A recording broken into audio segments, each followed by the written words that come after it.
Hey guys, it's Maymay again, and just as a prerequisite, if you hear any kids in there, it's because I have my kids home and they have a visitor over and they can get kind of loud, and my staircase is right here, so you may hear them running up and down, but that's okay, it's Christmas, that's what they do. Plus, they're locked out of my room while I gift wrap, so you know how that goes. Someone reminded me on my last how to gift wrap tutorial, hear that? There they go. That their husband, I should have got their name, but that their husband does the seamless gift wrapping, which I think is beautiful personally. And I thought, why did I not show anybody how to do that? So that's what I'm gonna do. I'm gonna show you how to do gift wrapping without the seam around the package. Now you can't do anything about the seam on the side unless there's a trick I don't know. So I'm just gonna show you how to do it without the seam on the top. The first thing you wanna do, now I will link my other video below because you already know that we don't want too much paper and that you don't wanna go crazy with too much paper because you don't wanna have to deal with it. So the first thing we're gonna do is we're gonna line our package up upside down. You always want to tape to the bottom of your package, not to the top. That way everybody knows this is the bottom. Now with the seamless, it'll be a little bit different, but I'm gonna put a pretty good piece of tape here because I'm using one of those cardboard boxes, and my tape is not the best in the world right now. I just got some cheapo tape. Now when I cut this top piece, you see how much bigger this piece is than the actual box? It even wraps all the way about halfway down. This is why. You have to do that. And you don't have to have quite this much, really. You can be a little more skimpier, but I have plenty of this paper, shockingly. So what you're gonna do is when you wrap that paper around, you wanna make sure you fold it nice and snug, like we talked about in the last video.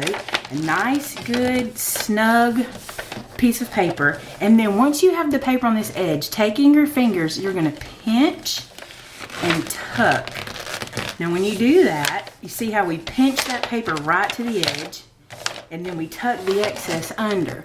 This makes your seam exactly at the edge of the box. You can see it here. It's exactly at the edge. And now you're gonna tape that edge. You wanna run that seam all the way to the edges, okay? And you're just gonna take your tape halfway here and then bring it down and halfway down. This really is pretty, and it doesn't take that much longer to do to get this seamless look. I wish I'd have thought about it the first time because it really is nice.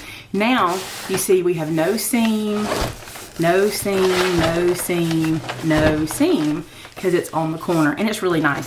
Now this is funny, I did this weekend for a little giveaway takeaway situation. I'm gonna go ahead and show you how I do this in just in case you didn't see the other video.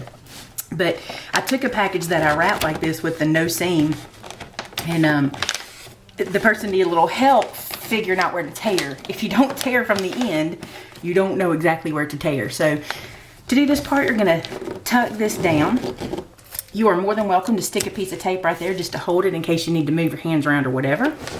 Then you're gonna bring this piece in. Now the trick here is to make sure you're creasing these edges. You need to crease them to give yourself some, you know, some good crisp lines. You're gonna bring this piece in, pressing it to the bottom of the package, and then crease. And that, if you crease it nice and tight, it should stay there for you. And then you're gonna do the same on the other side. And one thing I will tell you, if you don't use a good quality paper, you pretty much can forget getting a good crisp seam. Those thin papers just don't crisp up. I've never had any luck getting them to be very crisp anyway. And then you're gonna bring this up. Gives you a nice, pretty edge. Now I wanna show you one other thing I did not do in the last video. If you're not a fan of this point, which is hard to see, but it comes to a point, lay it down, fold that point inward, bring it up, and it's flat or square. Then just get you a piece of tape, stick it across there, and you're done. We'll go ahead and do the top, or the other end. I don't know if it's the top or not. And you can notice something I didn't mention. Notice that my paper only goes about halfway down the box because I don't want to waste paper, and you don't need extra paper. I just feel like that's where we have our biggest problems, is too much paper. And this time I didn't even tape the middle. I just held it as I went. And if this tutorial on the edges is a little too hard to follow, you may just want to watch my first video, which I will link in the description bar below. But now our package is wrapped, and with the exception of the ends, which look like this, there's no seam. So it's a beautiful, beautiful way to package. And I really appreciate whoever said that. Hopefully I can insert your name in here to say thank you, but I just love how that just has no seam. There you go, guys. One more. And I have a couple more how to wrap presents. I feel like that's what you're all doing. So you'll be seeing some of those in just a little bit. See you guys later. Merry Christmas. Bye-bye.